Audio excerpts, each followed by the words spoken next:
जिस तरह मियाँ असलम इकबाल के घर हमारे मुहाफ़िज़ गए तोड़ फोड़ की, उनकी जो बेटी है उसके जहेज़ को जिस तरह वो लेकर गए, जहेज़ ले गए, 7 लाख रुपए नकदी, वहाँ पर भी 7 लाख रुपए नकदी की जो है वो लेकर गए हैं। तो जिस तरह हमने अक्सर सुना था सबकी माएँ बहनें सांझी होती हैं, बदकिस्मती से पकड़ धकड़ छापों के चक्कर में आजकल ना तो हम अपनी बेटी का जो इज़्ज़त है और उसकी तकरीम है, हम शोहदा की तकरीम की बात करते हैं, बिलाशुबा शोहदा की तकरीम होनी चाहिए, हमारे फ़ौज की जो है ज़रूरी है शोहदा की तकरीम होनी चाहिए, लेकिन मेरे ख्याल से हमारी जो माएँ बहनें इज़्ज़तें हैं उनकी भी तकरीम होनी चाहिए, उनकी भी इज़्ज़त होनी चाहिए, उनकी जो चादर चार दीवारी का तकद्दुस पामाल किया जा रहा है छापों की नज़र में,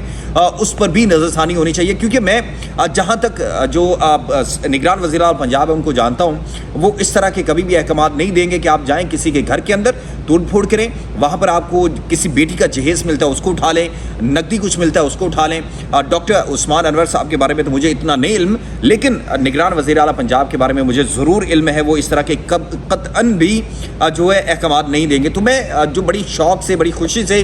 डॉक्टर उस्मान अनवर साहब प्रेस कॉन्फ्रेंसेस करते हैं और यूँ करके दिखाते हैं कि ये होना नहीं चाहिए, अगर हुआ तो ये होगा, तो मैं उनसे मुतबाना दस्तबस्ता गुजारिश करूँगा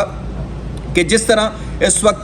सियासी रहनुमाओं के घर हमारे मुहाफ़िज़ जाते हैं, छापे मारते हैं और उसके बाद उनकी इज़्ज़त और चादर चार दीवारी का तकद्दुस पामाल किया जाता है, ख़वातीन को गंदी गालियाँ दी जाती हैं। मेरे ख़्याल से माएँ बहनें सबकी सांझी होती हैं, आपकी माँ बहन भी हमारी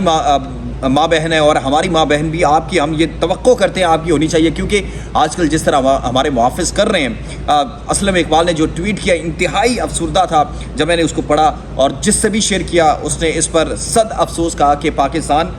जिसके अंदर हमारे कायद ने कहा था, हमारे जो बानी पाकिस्तान उन्होंने कहा था कि तमाम मज़ाहब के लोग अपनी अपनी जगह पर अपनी इबादत का हक़ रखते हैं, और इसी तरह उन्होंने कहा कि जो जहाँ पर है वो अपनी मंशा के मुताबिक ज़िंदगी गुजार सकते हैं। लेकिन बदकिस्मती से आजकल हमारे मुल्क के अंदर सियासी इंतकाम और किसी की ज़ाती तस्कीन के लिए हम अपनी इज़्ज़तों, माएँ बहनों की इज़्ज़तें पामाल कर रहे हैं, सड़कों पर घसीट रहे हैं, उनकी चादर और चार दीवारी का जो तकद्दुस है उसके अपने पाँव के नीचे रोंद रहे हैं। मेरे ख्याल से मैं यही कहूँगा, कल को आपने भी इसी आवाम के अंदर रहना है, खुदा ना कुछ ख्याल करें, इक़्तिदार आने जाने वाली चीज़ है। आपने देखा होगा कि गवर्नर जो साबिक आर्मी चीफ़ है फ्रांस के अंदर, जब उनको एक अगवानी या गालबन जो भी है, मैं उस पर तबसरा नहीं करूँगा, उन्होंने जब कहा कि उसने गालियाँ दी, तो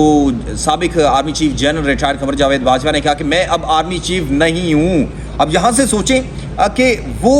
वर्दी, वो ओहदा जिसने उनको ये सारी इज़्ज़त दी, अक्सर जो है जनरल बाजवा कहा करते थे मैं इमरान खान, मरियम नवाज शरीफ, आसिफ अली जरदारी से सबसे ज़्यादा मकबूल हूँ, क्योंकि उनको मकबूल होने के बाद भी मेरे ख्याल से बहुत ज़्यादा शौक़ था। लेकिन जब उनको एक वीडियो का सामना करना पड़ा, एक शख्स का सामना करना पड़ा, तो उन्होंने अपनी उस डेजिग्नेशन को भी ऑन करने से मना कर दिया, और